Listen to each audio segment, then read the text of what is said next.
Yo, we are live, ladies and gentlemen, boys and girls, children over the age of 18. Welcome to episode 34 of the SmackTalk Wrestling Podcast, the War Games prediction show. I'm here with my amazing co-hosts once again, Angel, the king of the Twitch gaming world, AOK Gaming, and then, of course, Gonzo, raising personalities, the Yugi king of the wrestling trolls as well. Gonzo, what's going on, guys? What's up, man? I can't see those. Hold on. Speak at once. I know I was gonna say hello. I'm trying to see what cards those are. Is that Ric Flair? No. Is that Steamboat? That is. You need to take those down right now because Tops and PSA. This is a Ric Flair on-card auto. Oh, that's right.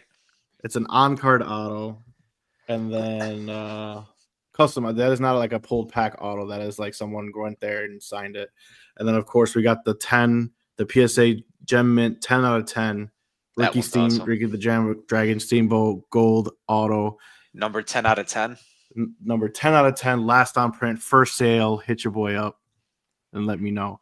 But yeah, we are not here to talk about cards. We could talk about cards on a different day. We are here to talk about War Games. But before we go to War Games, let's talk about this week leading up to the War Games PLE, which is this coming weekend. Angel, take us through Monday Night Raw.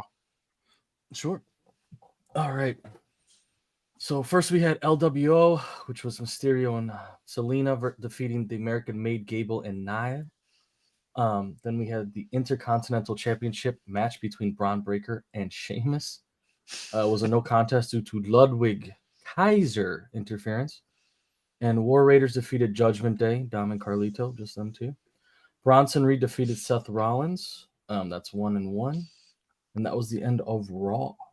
For the match card, right? And then so the NXT match card, we had a men's Iron Survivor qualifier match this week. Nathan Frazier defeated Angel's boy, Eddie Thorpe. Angel's definitely brokenhearted about that one. We got the women's Iron Survivor qualifier matches. We had two of them. So we had Stephanie Valkyrie defeating Jada Parker in a shocker due to the distraction from Lola Vice. Zarya just obliterated Ren Sinclair. They both qualify for the Iron Survivor match. Tony D'Angelo defeats Brooks Jensen and was later attacked by Jensen post-match, leading up to another title match next week. Carmen Petrovic and Ashante the Adonis defeat Brinley Reese and Deion Lennox in a match I could care less about.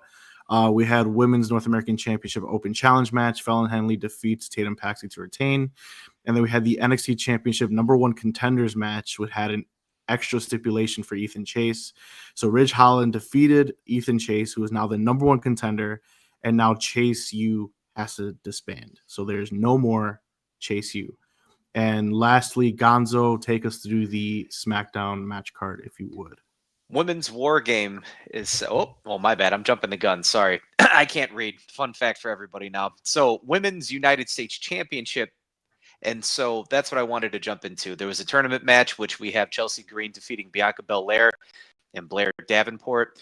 As far as the Men's United States Championship match, we have LA Knight defeating Santos Escobar. We also have Bayley and Naomi defeating Candice LeRae and Tiffany Stratton by disqualification. And then Montez Ford defeats Tommaso Ciampa.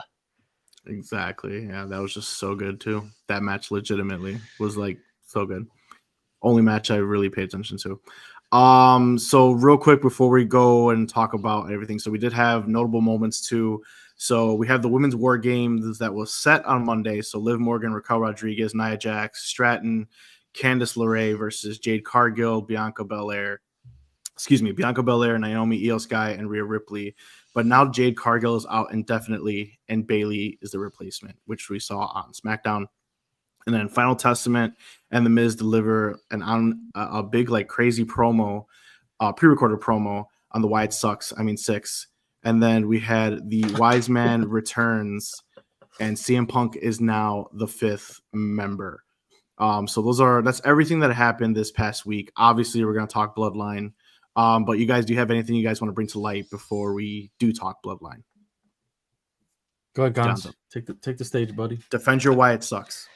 I mean, are you trying to trigger? I don't know why you say such terrible things. They are there to entertain me, and entertaining, that is what they do. So as far as the Wyatts go, yes, that is my cinema. I love it. It makes no sense, obviously, because it's all oohs and ahs and scare tactics, which is fine. It's great because as far as being entertained, they're doing exactly that. I was actually shocked by Jade Cargill legitimately being hurt with a variety of different injuries. And so that actually took me a little bit back. I will say that I'm quite annoyed that Io Sky is a part of this War Games. And so I don't know, they're supposed to be the good guys, right? Going against the terrible, Queen Naya and her crew. I mean, Io Sky and Damage Control are technically they're a heel faction. Not anymore. The past few weeks, if you're really paying attention, they turned. Yeah, the heel faction is now the Yu-Gi-Oh team, whatever they're called, the Fusion Yu-Gi-Oh Collective team. Yeah, so that's now. If you listen to what's her name's promo, the head of Damage Control, the mouthpiece of them. What's her name? Dakota Kai. Yeah, her promo was very positive. It was not talking crap about anybody or anything. It's just her comeback. So yeah, they're definitely changing their vibes for them. So they turned. They turned Gonzo real quick, and Io Sky is in that match purely because she's the one who's going to make the big matches. Like last year, Angel and I went there for CM Punk's return. She made all the spots, yeah. But she did all the spots in that match, and Charlotte Flair did too. But she did that trash can spot, if you guys remember from last year. So she's the one. The genius of the sky is what they call her, but that's why she's in that match. Gonzo, go on. And it's just weird for me. I like her better so far, what she's been doing as far as dirty tactics and terrible things. So I've been following. I know that she's been having her face turned, but I don't know. I'd like to know who put Cargill through the windshield of that car and then left her there for dead. As far as storytelling goes, we don't know. I know that's something that is being thrown out there for people to speculate, and so it's Charlotte Flair. It's Liv Morgan. She's the bad guy every single time something happens. Charlotte Flair. Speaking of Charlotte Flair, I know if you all follow her social media, she had released a post of something that's related potentially to her possible comeback. Anything that's not bloodline related, trying to think. Kofi Kingston will probably be the one to turn heel and not Xavier Woods. There, you heard it here first. I'll throw that out there for people to just absorb. You're starting to see a lot of anger and frustration now come from Kofi himself. So, like I said, you heard that from me first, so that'll be rather interesting. And then Tommaso Ciampa versus the World, right? Apparently he is just so upset and frustrated and just wants to win that he's willing to do it at all costs now. And I honestly didn't see him losing on SmackDown, to be truthful with you. And so that match was really, really, really good. So those are all the things that I just wanted to focus on that's not bloodline related. Angel, anything you want to bring to light, talk about, have an open discussion? Chase U being disbanded was pretty interesting. I did not see that coming. I wonder if it really will be, if they're really gonna stick to that that bet or stipulation, whatever you want to call it. And Rich Holland's getting pushed pretty hard right now, so that was pretty interesting to me. It's really crazy to me that they are disbanding Chase U. Yeah. Especially them usually going to smaller markets with NXT and college markets, and when they do travel, I mean, obviously with the exception of them, coming to St. Louis and Chicago, usually when they do travel, it's usually smaller venues, usually college venues, and the Chase U really plays into that. So that's very interesting to me. Go on, sorry. Yeah, I was really, really, really surprised about that one. Eddie Thorpe, I don't give a shit about that dude. So yeah, just gotta clarify that. Stephanie Vaquer winning was kind of wild too, but I did enjoy that. I think she should go all the way in that women's Survivor. They gotta have a Julia and Stephanie spot in that match. Oh yeah, it's gonna happen in that series. Yeah, sure, that's why. Sure. What else was going on?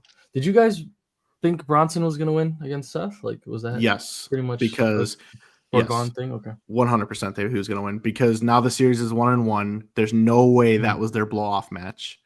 So either Seth Rollins might do something. I'm not saying he's gonna be in the match, obviously, because we know CM Punk's in the match, but either that's Seth what I'm Rollins, saying. That's why I wanted to bring that up because I thought that was gonna put him in So the did War I. Games match. I really and didn't then when expect to Punk see comes Punk. out, I mean, Yeah. we'll talk about that in a minute, but this now changes this whole Reed versus Seth thing. Like, what's his play? Like, why is Seth always like this?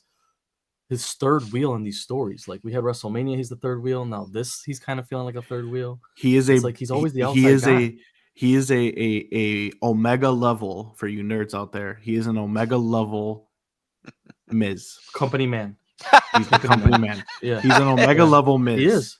So he goes out there, he gets the big matches, he'll job out the big matches. He's the one that does, 4.5, 5-star matches. He does the dirty work, man. Correct. Like the Cody Rhodes job out for 3 straight matches when he returned. Like it's just what he does. Right. Basically, if you're a guy who wants to make a name for yourself, you want to either be in a program with the Miz or be a program with Seth Rollins because you're gonna get over. Right. Like that's just I agree. Yeah. That's all I really had. The rest of it was, pretty self-explanatory. I thought. Obviously, we're gonna talk about the Bloodline. Yeah, we will talk about the Bloodline, and we will make our Survivor Series picks in a second. But yeah, so just a couple things. I'm sorry. No, I said, what about you? What do you? Yeah. So, you guys can hear me, right? Am I good? Mm-hmm. Yeah. Okay. Yeah. So a couple things.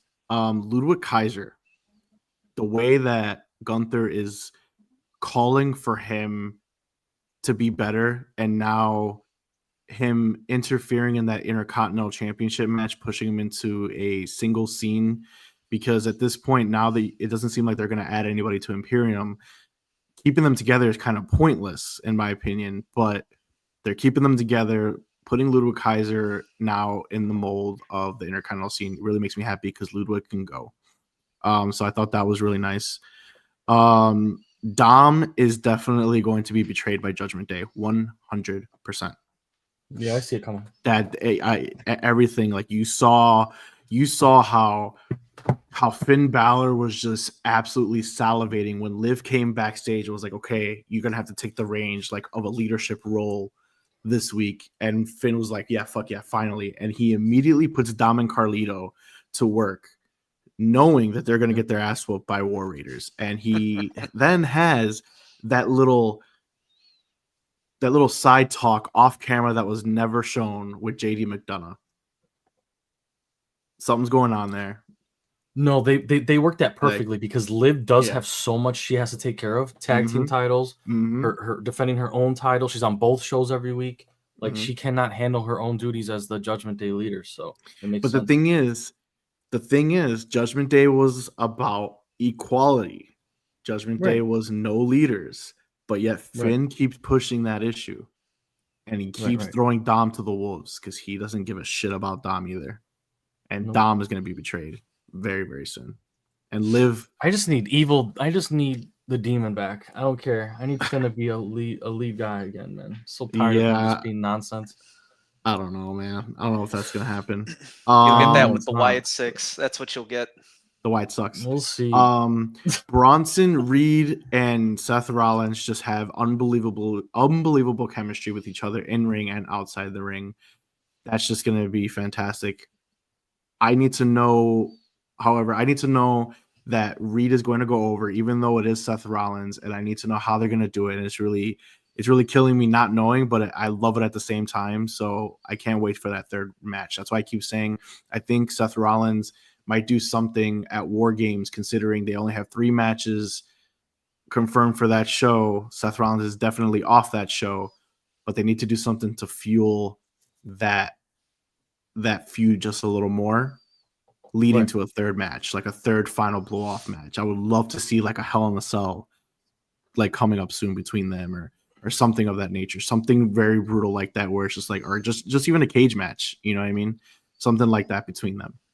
Going on to the NXT side, Zarya, I mean, she's seemingly probably gonna win that Iron Survivor, right? Because they're just pushing her to the moon. Like, I just why are you shaking your head?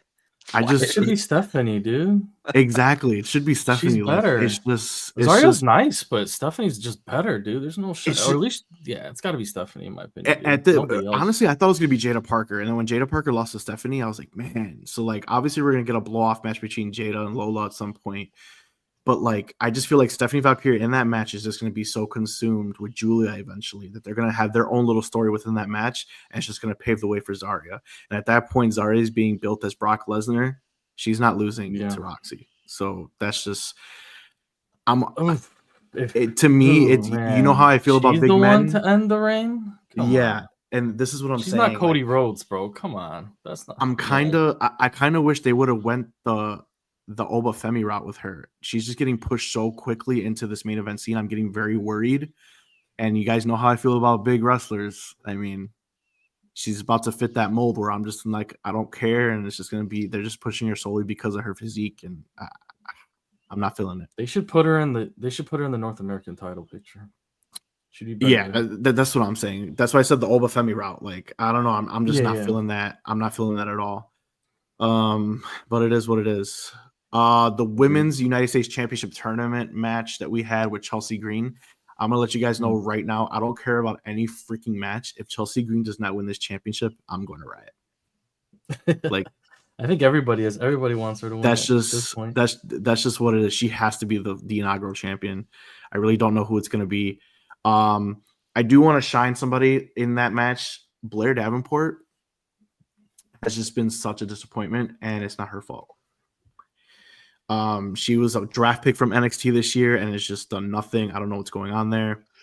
She's a great talent. Her NXT matches are always stellar. I felt as though she should have at least advanced in this tournament, and she's just not. So that is it's just weird to me. And lastly, for SmackDown, before we get to the main event of SmackDown, Tommaso Ciampa, you guys are really slowly seeing what he can do as a singles competitor. Vince McMahon era really has written him off so quickly. You guys never got to see the black and gold heel Tommaso Ciampa, and you guys are going to get it. And just tune in, man, because the guy's awesome. But if nothing else, main event time, Bloodline. Ladies and gentlemen, the Wise Man has returned and announces CM Punk, Gonzo's GOAT. That's right. My second GOAT has returned and joined the OG Bloodline. Acknowledge him. What do you guys think of that? Are you guys happy? Would you rather have Seth Rollins? What do you guys think? Angel, go first. Oh, me? Yeah. Oh, man. I guess it's extremely surprising to me, I guess. Punk is such an enormous entity, and he's like the sun when it comes to wrestling. He's just so giant. And to add him to a story that's already a black hole that just devours everything around it, it's like, holy smokes. They are just going to shadow everything else in wrestling. It's so big to put this story with Punk now. Paul Heyman coming back, phenomenal. I couldn't wait. I've been asking for him to come back for so long now. Long overdue. Him bringing back Punk makes sense since the day. Did we see him and Cody walk in the ring together? Was that when me and you were at SmackDown or something? We were at SmackDown when Punk had the bat. Do you remember that was the last time. Well, not the last time, but yeah, that was at that show that was at SmackDown. It was when Paul was still trying to run the new Bloodline. And he was trying to protect himself from Solo and beg Punk for help because they were in Chicago. They had that Chicago show, exactly. And they were going to try to get played into that crowd. Right. From that era, from that night, like this is connecting that night to now. And so it makes sense. It's not that it doesn't make sense. It's just an interesting pull. Paul Heyman, in that one interview he had a month ago, he said, "Oh, like when I come back, it's gonna be a story for a year's worth." He kind of teased. So we're looking at another year of Bloodline action, which is great, I guess. Awesome. It's the best story in the business. So, but yeah, it's just I'm kind of scared as far as just the enormity of this combination.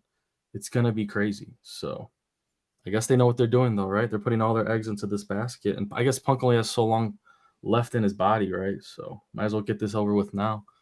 We'll see how it goes, though. I don't know. It's awesome, but I'm scared. So that's how I'll take it. All right. Gonzo? Couldn't be better for wrestling. That's all you got? It's going to be a minute. So you have long-term storytelling at its finest to where CM Punk, for those of you who are unaware, had played a very pivotal role with even introducing the Shield over a decade ago. And so it was supposed to have been planned that the Shield was supposed to be the personal bodyguards to CM Punk when he was still champion and making his run. And of course, as we know, as history has gone on, the Shield became their own entity, right? And so Punk has direct ties to all three of the Shield members, two of which that are still in WWE. When CM Punk initially came back, he cut a promo and had identified Roman Reigns, catching him on his decline, and as CM Punk was continuing to ascend, that they would cross paths. Fast forward almost a year later, and we've arrived at that very moment. In that same promo, CM Punk had said that he is the original Paul Heyman guy when comparing him to the Tribal Chief. So seeds were planted when Punk came back this time last year.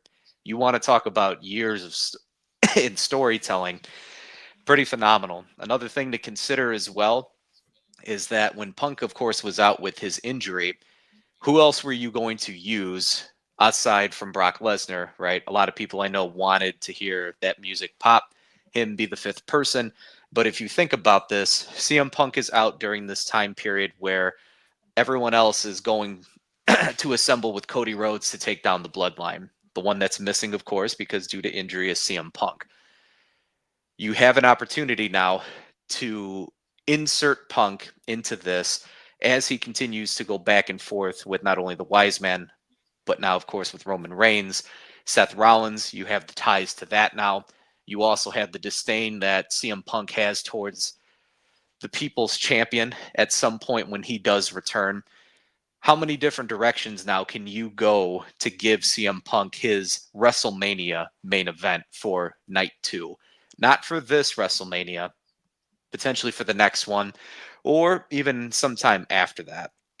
WWE is in a very good position as they continue to really build on long-term storytelling. And CM Punk, as we know, has very limited time left with whatever it is that his body can take. With WWE, they continue to use him more effectively and in more appropriate storylines, really wanting to be selective with, of course, his appearances and what types of bumps that he's going to take. So that is my very condensed version as to my hype around the usage now of CM Punk. I like it. CM Punk in this spot was not something I really expected. I did see people, on the internet wrestling community, like basically saying it was probably going to happen. I really didn't think so. So him being in that match is really cool. It's a guy that is tied with Paul Heyman, has ties with Roman Reigns, as David said at one point that their paths are going to cross. He is the OG, Paul Heyman guy in his eyes.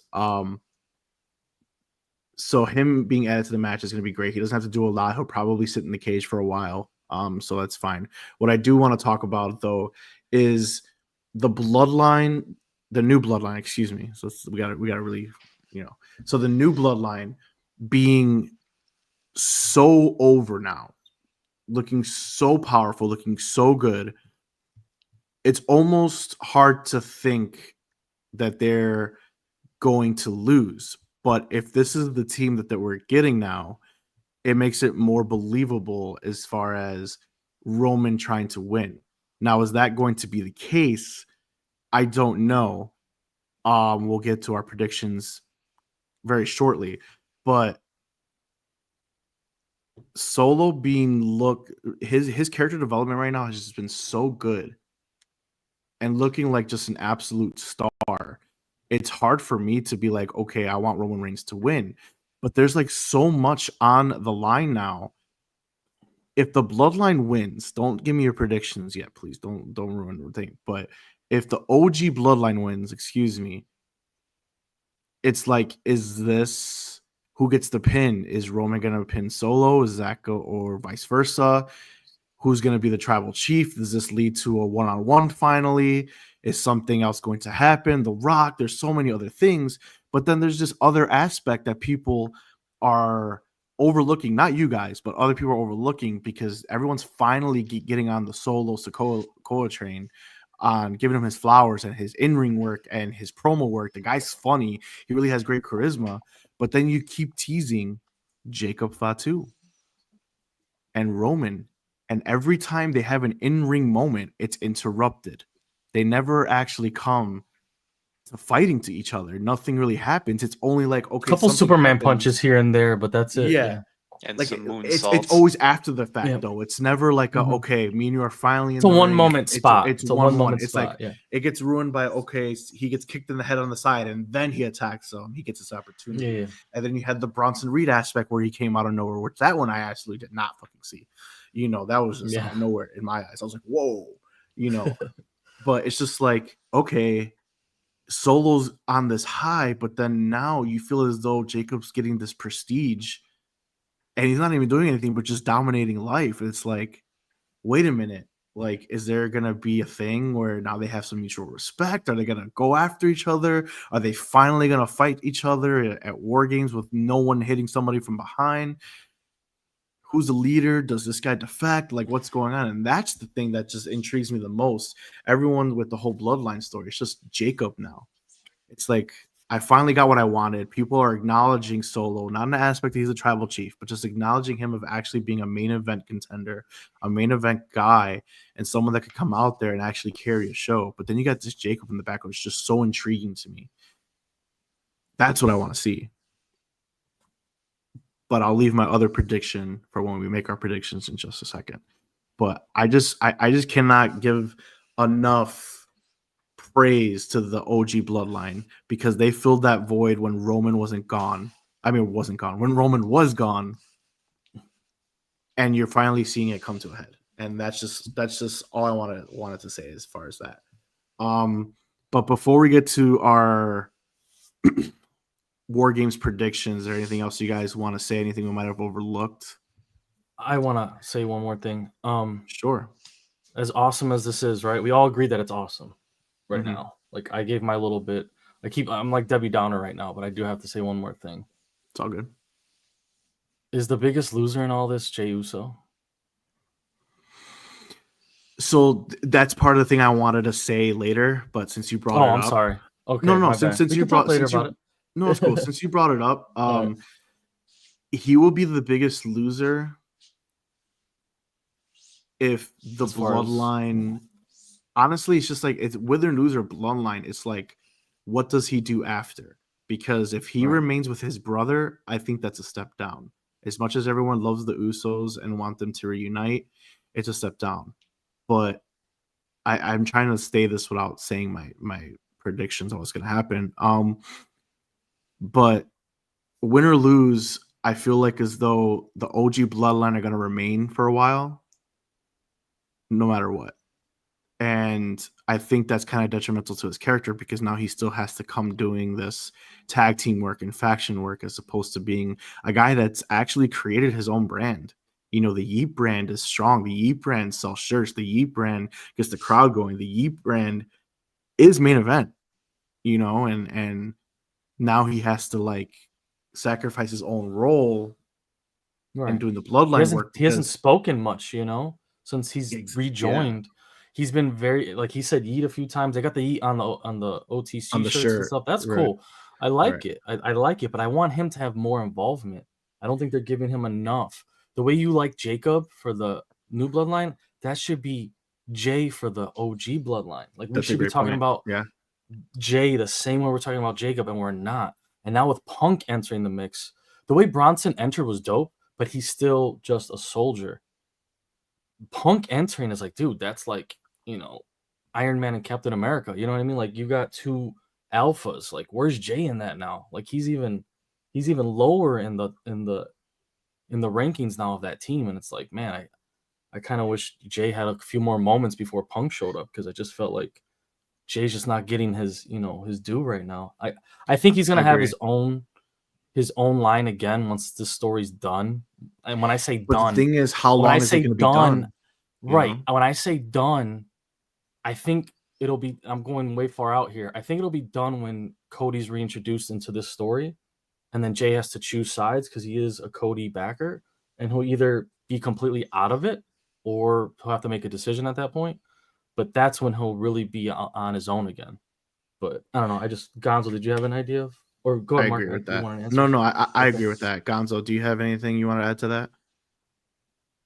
on the short term, they're going to make as much money as they possibly can. How do you insert the sun, right? As Angel gave that metaphor to CM Punk, and tie him, of course, into The Rock, Roman Reigns, the Wise Man, and Seth Rollins. So therefore, that could, of course, lead into the coming months. We have limited opportunity to use Punk, arguably, right? He's getting older. His body can only take so much more. As far as, having Jimmy, right? Jay Uso. Jay. Having Jay, we know that he's ascending. He's selling shirts. He's outselling everybody when it comes to specifically his merchandise, right? In regards to CM Punk and a lot of other wrestlers as well. Is he going to be lower on that totem pole right now? Yeah. Entering the War Games, I think so. This was another way to elevate the Bloodline story with Cody Rhodes and CM Punk, right? For these guys right now that are heading into this next WrestleMania. For long-term storytelling, though, I think what needs to happen is that Jay needs to have a couple big spots in that match to make it feel like it stands out. I know I had sent everyone Rikishi jumping off, the cage in order to squish someone, but that's memorable, right? That's burned into my mind. I don't even know who wins that match. I just know Rikishi jumped off the cage and killed a human being. I don't know the outcome to that, but that's something that I need Jay to do in this match to really cement himself and not necessarily be forgotten, regardless if they win or lose. So therefore, he can have these moments to where the fans are not going to forget that. He has this significant high right now, but the story is starting to trump, right, his specific aura. So what can we do in this upcoming match to really make that aura stand out maybe once or twice, so therefore it's cemented there. So that way he can continue to build his presence, right? I mean, like Brock Lesnar, I wanted to hear Brock Lesnar's music, to be totally, truthful with everybody. I didn't get that. His aura by itself is what I wanted to experience as a fan. I wanted that level of excitement. I wanted him to rampage potentially with Bronson Reed, because Bronson Reed at this point has been going against other individuals that are, 6'8", 400 pounds as well, and he's been dismantling people. So I figured that they would get like a super heavyweight to come in there. They didn't. However, as far as story goes, they went a different direction. So I don't necessarily think Jay is too crippled by this. I think that there are ways that, of course, story-wise and in-ring ability, he can still stand out. It's just how and when. And that's what I get really interested with. I'm not too worried about him because he continues to shine even with the limited opportunity that he's being given.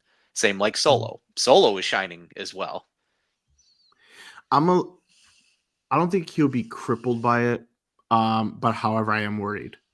I'm worried because he had to give up his Intercontinental Championship. He was at honestly an all-time high as a singles competitor at that point in time, and having to revert back to a story that we've been talking about for 4 years.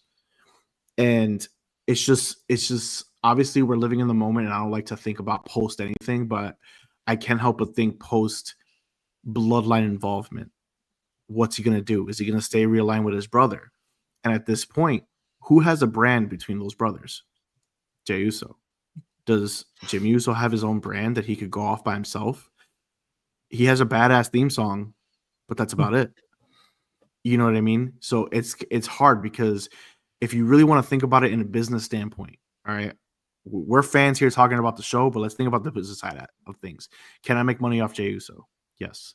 Can I make money off Roman Reigns? Fucking obviously. Can I make money off of Jimmy Uso? At this point in time, no.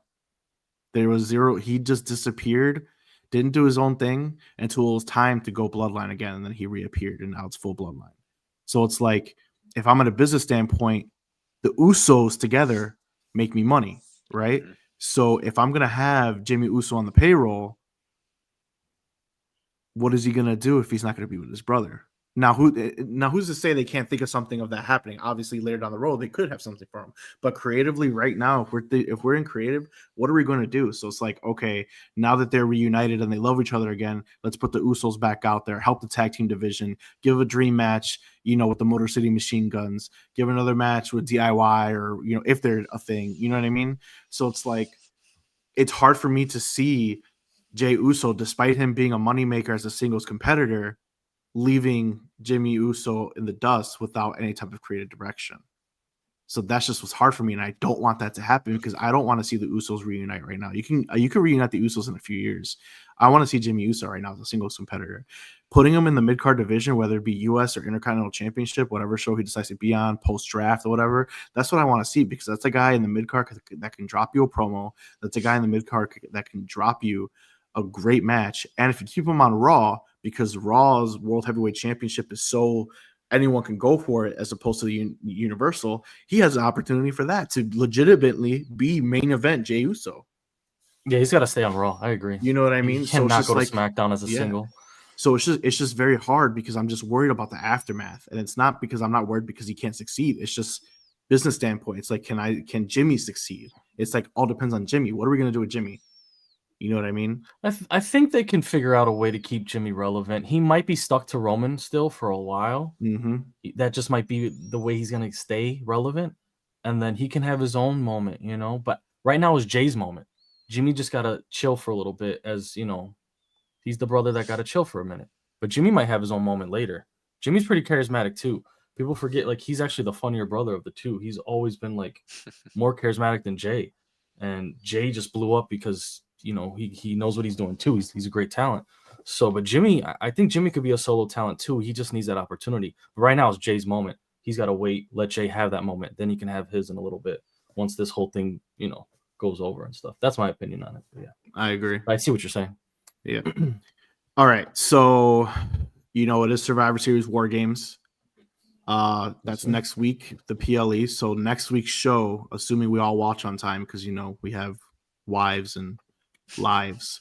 Assuming we all watch on time, next week's show will be a post show, and we will solely talk about War Games. But until then, we're gonna make our War Games predictions. But I'm gonna kind of throw a curveball at my co-host here that they didn't know. Because we weren't going to play a game today because we did start later than usual. But I'm going to give them a quick game, and it's just going to be for them and not me. I wasn't prepared. And you don't have to be because it's just me to you guys. And we're going to give them an OG game that we started way back when, Pushberry Fire. And your guys' Pushberry Fire combined is Braun Breaker. I Love You Solo. That's what we're calling him from now on. Takeoff Thought 2. And another fan favorite, LA Knight. All three have never won a World Heavyweight Championship. So we're going to push Barry Fire, Braun Breaker, LA Knight, and I Love You Solo, a.k.a. Jacob Fatu. Wow. Angel, go ahead. That is tough. I'm going to have to...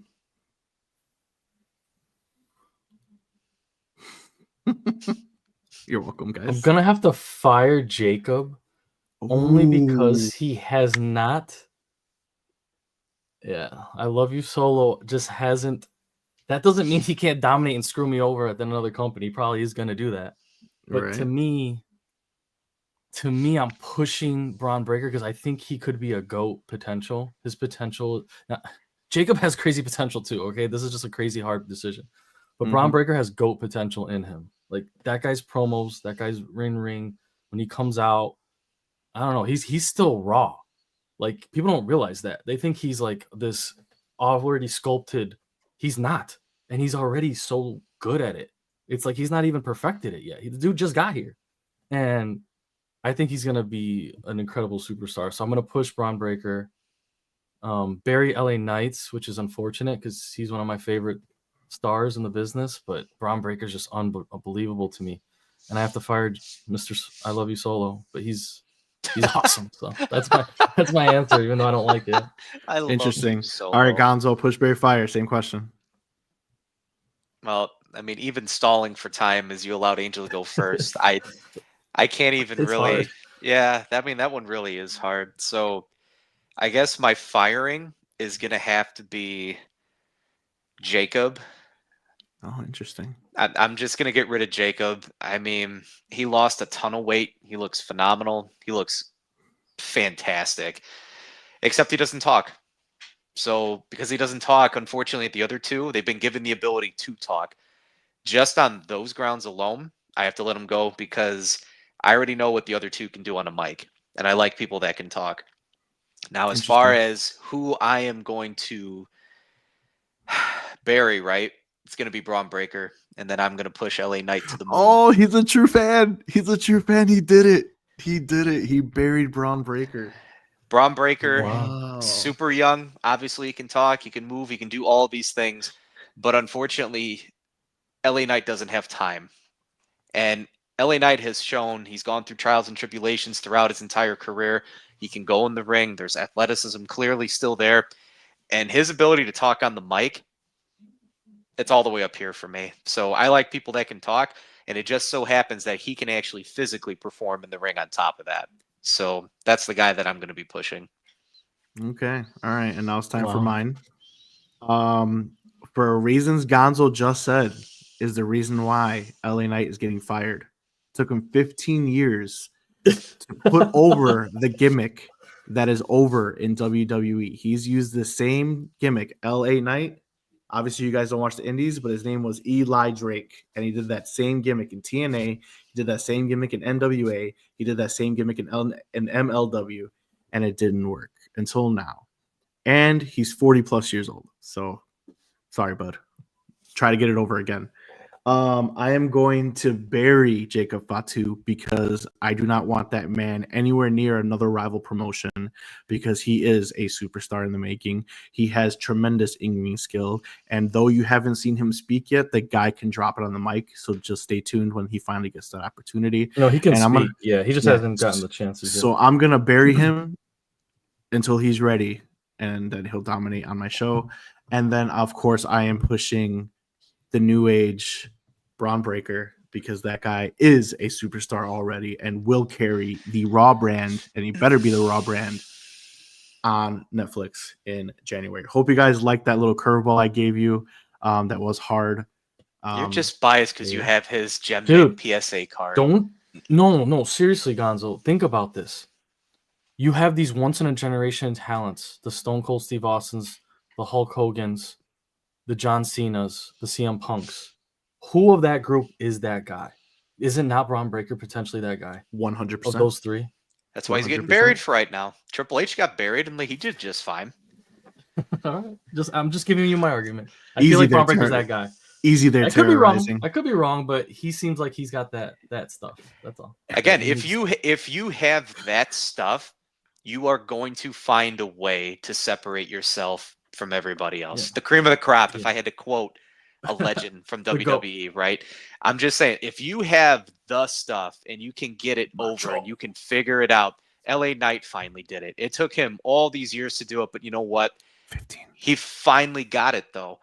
He was able to separate himself to a point where it happened. He doesn't need to get it over anymore. It's there, right? And so life is all about timing, too. But if you have that talent, this is where I think AEW for rivaling and coming into the fruition, because it's opened more doors for people to get on television, to be seen and to be heard.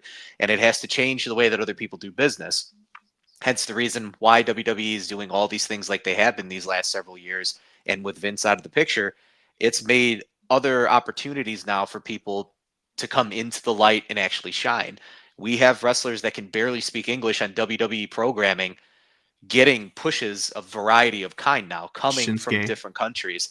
That NXT was something, right? How many times in the past have we just been very upset and frustrated because that wrestler was able to do everything you could possibly imagine, except they had broken English, right? Or for whatever the reason, they weren't, born in America or whatever the case may be. That, that frustrated me. That's not the case here in these last several years. And I love all of it. I really do. You have much more international talent that is now being given opportunity where that necessarily hasn't been the case for the last 20 years, Mark, would you say? Yeah, I could agree with that. No, I mean, Damage Control, Stephanie Vaquer, Shinsuke. I mean, all those talents are big deals, Yeah. All right, so we're about to go to our main event of the show. So here we go. Let me just pull it up.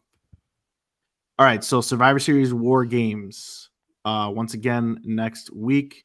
Make sure you guys tune in next week for our Survivor Series War Games post-reaction show. Real quick before we get to the only 3 matches that are on the card, there are a couple rumored matches. One rumored match is Cody Rhodes versus Kevin Owens for the Undisputed Universal Championship. Excuse me, sorry. And then the other match is Braun. I'm sorry. Whatever the hell it's called now. I don't even know the name of that damn thing. It's Undisputed Universal Heavyweight Championship. Cody's title. That's all you need to call it as. And another rumored match is Braun Breaker versus Sheamus again for the IC Championship because it was interrupted by Ludwig Kaiser. Do you guys want to see those matches on the card, or would you rather see something else? I would rather have more women's matches. It's true, but nothing else is being right now. It's just everything's in shambles for the women's. As far as women's tag team division, I would say put the tag team titles online, but now it looks like they're going to have to relinquish that belt. So maybe like a triple threat for the Intercontinental title. Yeah, you just throw Ludwig in there though. Screw it, why not? Yeah, it'd be more interesting. I think Cody versus Kevin has a real shot. We didn't really discuss it, but they had another thing on Friday between them, so that feud is really hot and heavy. I really appreciate that Cody Rhodes is not defending a championship against a Bloodline member. So having Kevin Owens be a filler is pretty cool. I really enjoy that Kevin Owens' heel work right now. He reminds me a lot of AEW's Eddie Kingston.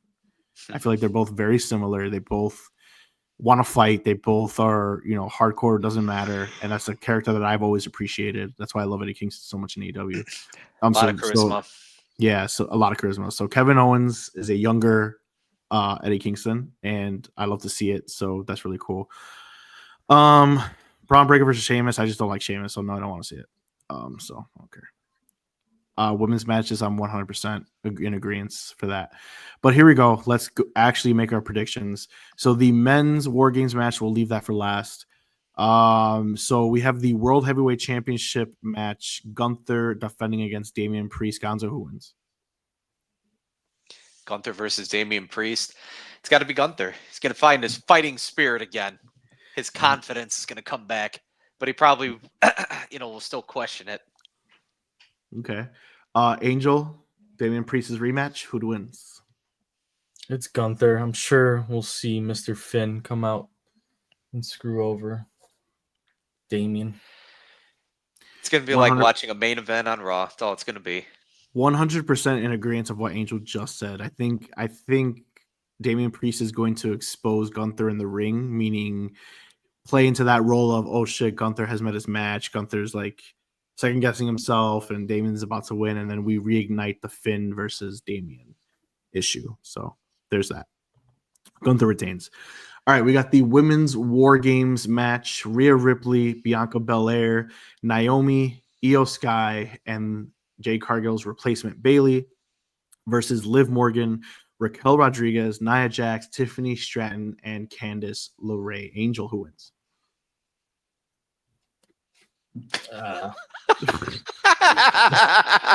Don't sound excited.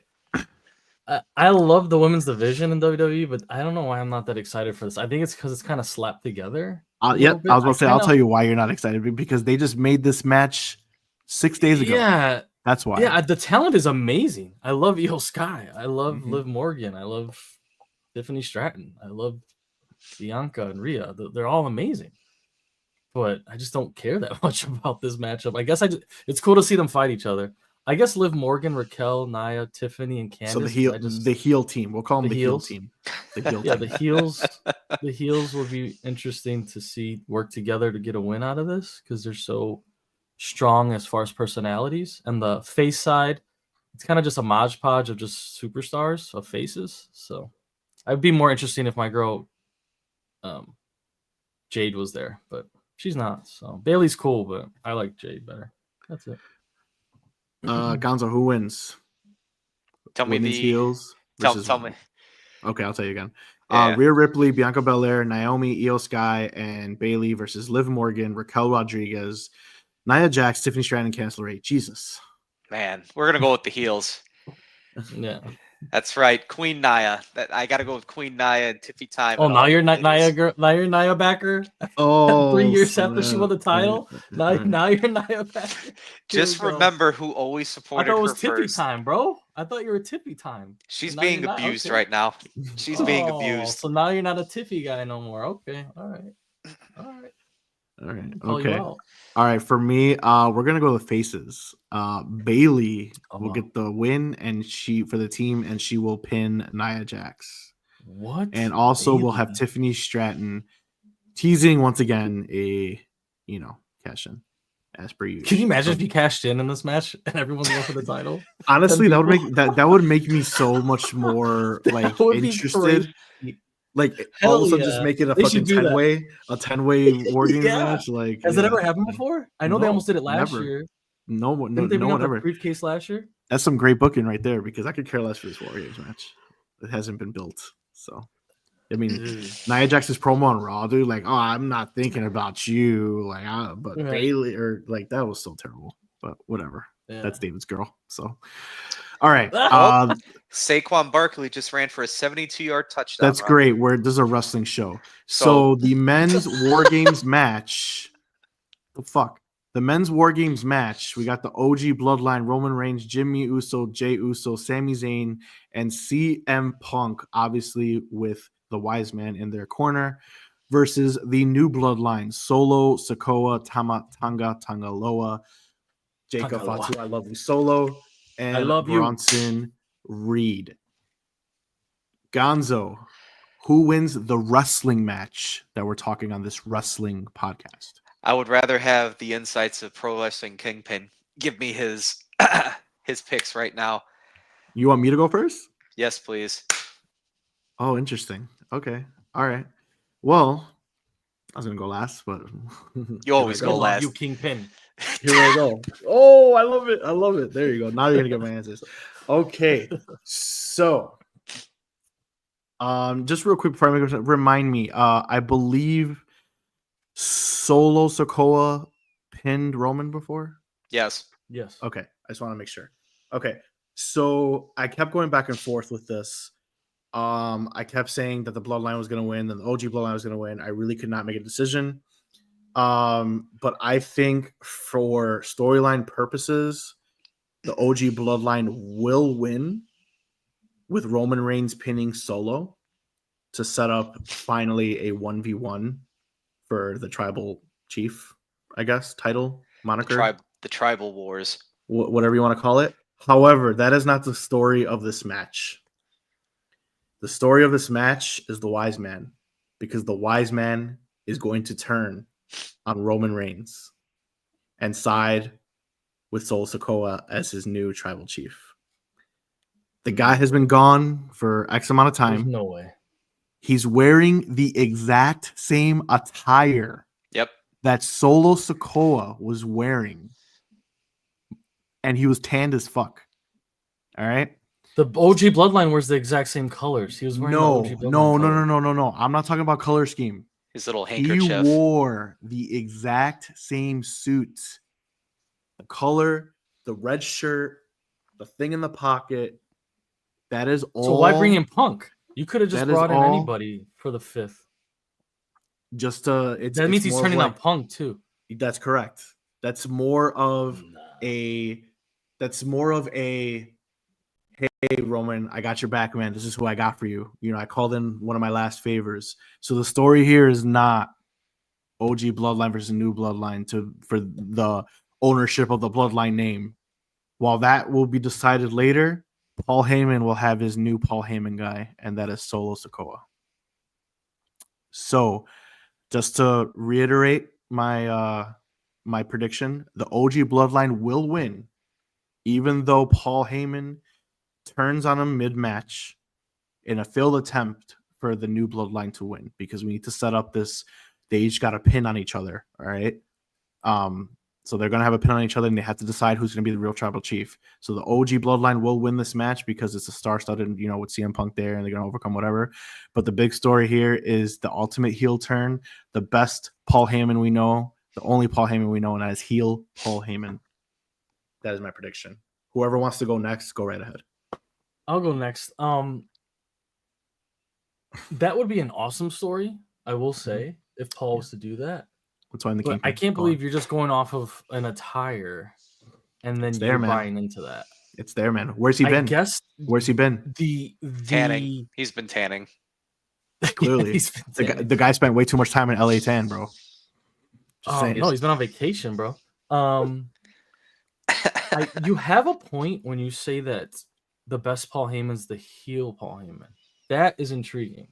I will say the attire, I don't know, cool, I guess, but I definitely think the heel part you have a stronger argument.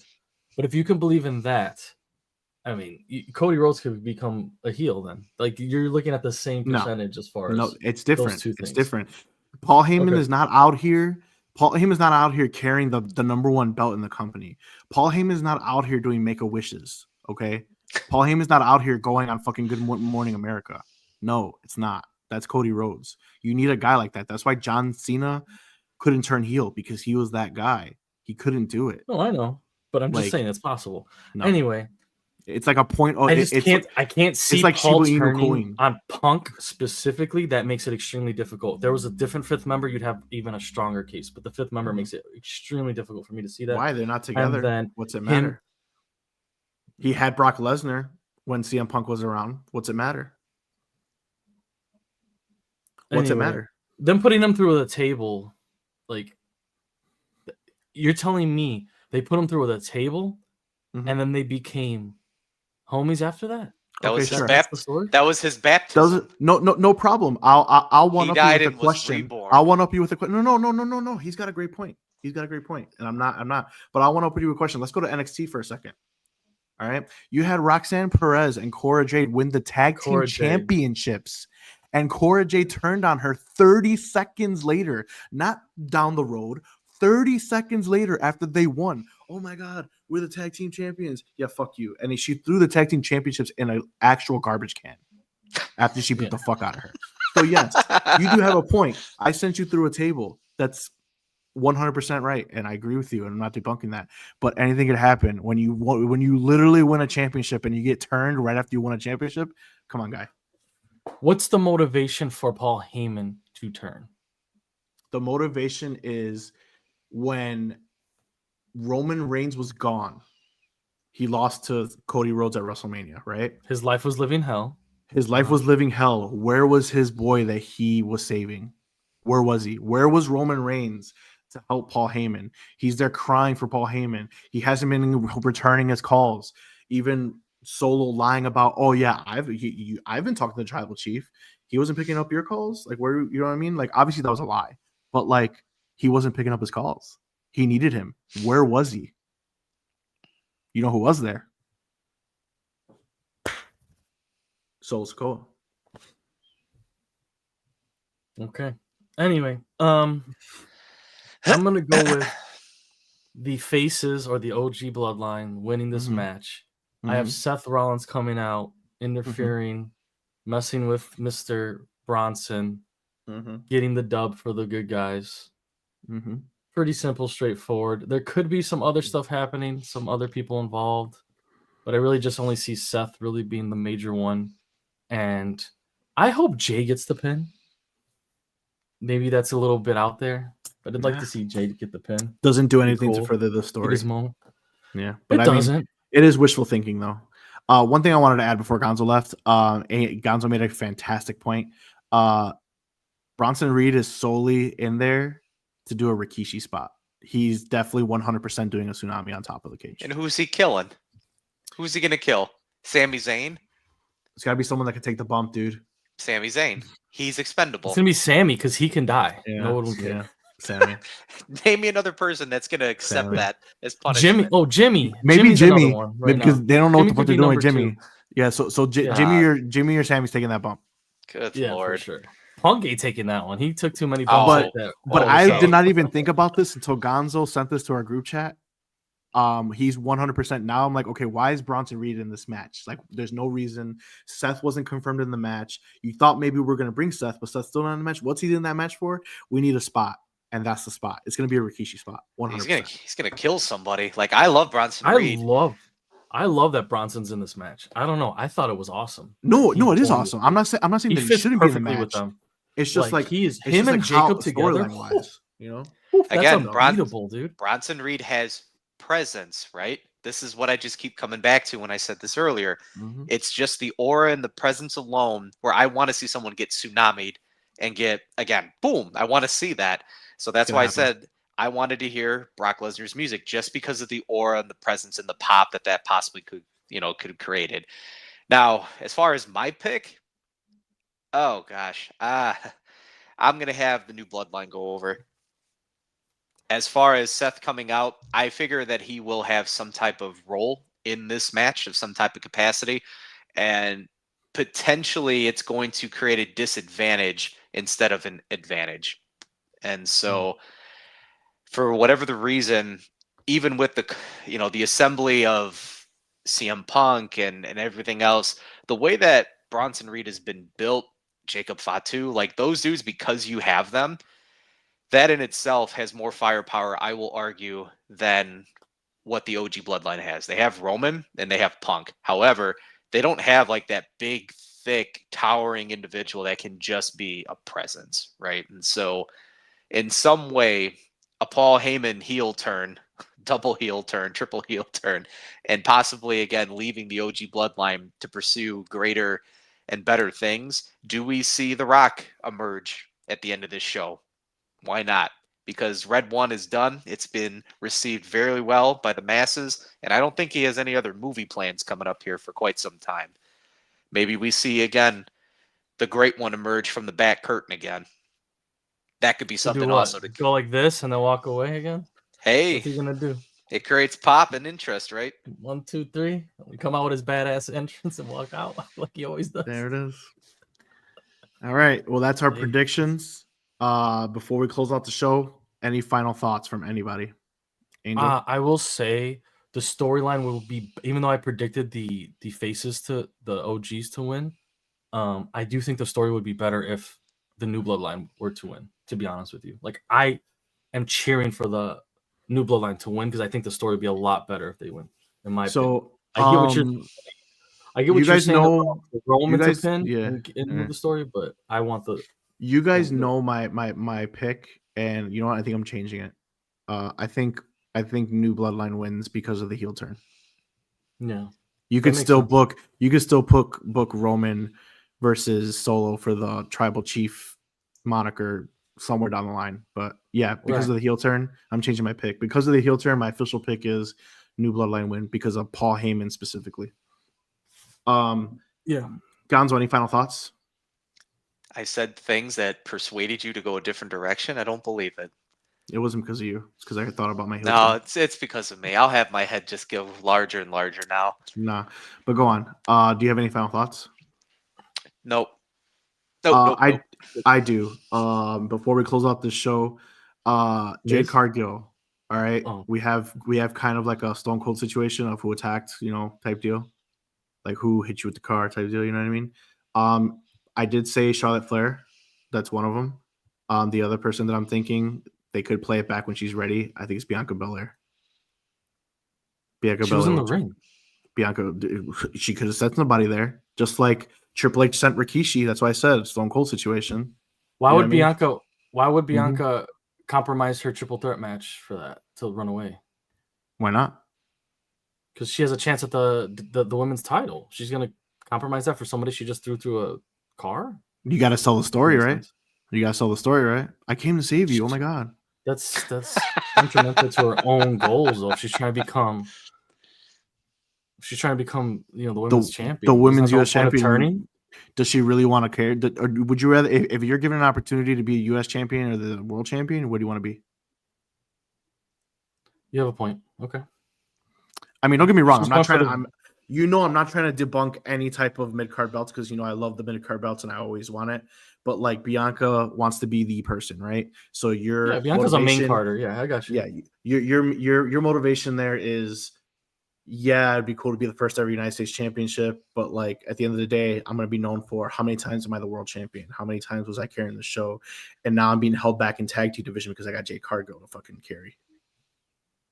Right. I mean, we've always said that they might have a match against each other at WrestleMania or something anyway. So You got to do it somehow, right? Someone's got to turn on somebody. Or Royal I'm just Rumble saying. or something. Someone has to Yeah, turn on it's possible. somebody. So, but like I said, I could be wrong. I think it's either a returning Charlotte Flair, heel Flair is always better, or Bianca. That's my final thought. But all right, guys, once again, Survivor Series War Games next weekend. Make sure you guys tune into our poll show, speak our reactions, and Angel will apologize for me for not being the kingpin when Paul Heyman turns on Roman Reigns. I love you, Kingpin. Thank you. But yeah, so before we get out of here, Angel, why don't you tell everybody what you got going on and where we can find you? You can find me on all social medias at @A_OK gaming, _OK gaming, and streaming live on Twitch and Kick. If you want to see me gaming on PS5 or anything else, all social medias. And you could come see his game in about 10 minutes. Yeah, we'll start yelling. We'll start yelling about 2K. We'll see if anybody's on. Yeah. Gonzo, why don't you tell message them right now? Gonzo, why don't you tell everybody what you got going on and where we can find your beautiful face? Oh Lord, yeah, no, beautiful face, definitely on YouTube, also Instagram, as far as TikTok as well. As the name that I use there is the Raising_Personalities. X, it is just David_MA_LCPC. And I do a lot of streaming from time to time, playing Master Duel. Probably I'll start streaming another game here soon, but I was looking at the amount of hours that I put into Master Duel, and it's like north of 150 hours. Didn't realize that I've played that game for as long as I have. So some other things, as far as non-wrestling related, for those of you who, again, just to listen to us, just wanted to say thank you. And when I'm not, of course, doing the show with, Marc and Angel, AOK and Kingpin, I am a licensed therapist here in the state of Illinois that does help people with their behavioral health and also addiction complications. And so if there are any questions or concerns, please feel free to reach out on any of the platforms, and I'll make sure to, to answer them to the best of my abilities.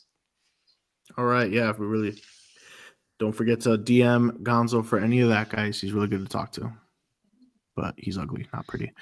If you guys know who I am, Pro Wrestling Kingpin, host of the SmackTalk Wrestling Podcast, you can find me on all social media right there, Pro_Wrestling_Kingpin.